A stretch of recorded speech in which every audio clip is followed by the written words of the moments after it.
देखो मेन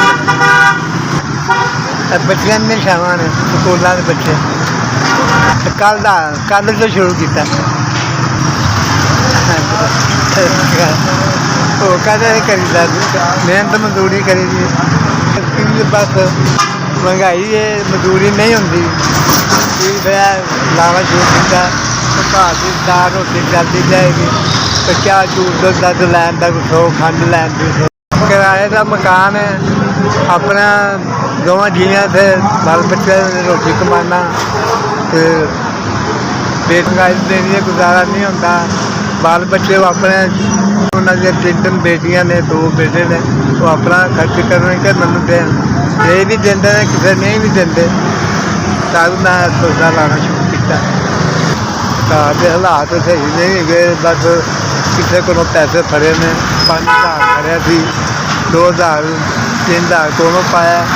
तो 5,000 दी छावां ने कि 2,000 मैं को उधार चुकया वो भी अजे मैं देना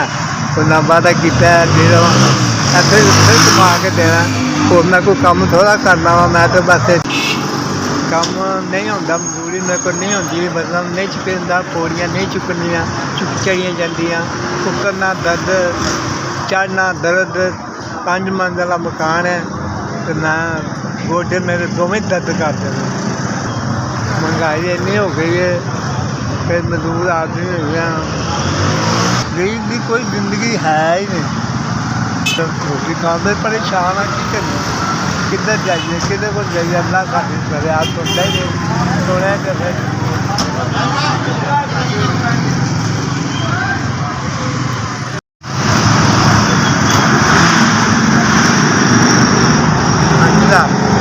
पंज हज़ार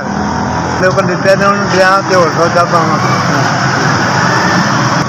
बड़ा फर्क पै गया बड़ा फर्क पै गया जी कोई 500 नहीं है 5,000 अल्लाह दे दे अल्लाह उम्रे हज करा दे साड़ी दुआ है कि अल्लाह बहुत दे दे इन्ना दे दे कि किसी साड़ी नहीं रहन इन्ना अल्लाह हर वेले खजाने भरी रखे जिन्होंने मेरे गरीब की मदद की अल्लाह उन्होंने खुश रखे जिन्होंने भेजे अल्लाह उन्हें सलामत रखे SBF अल्लाह तुहाडा भला होवे SBF देंदा रहे नाना दोनों पादा रहे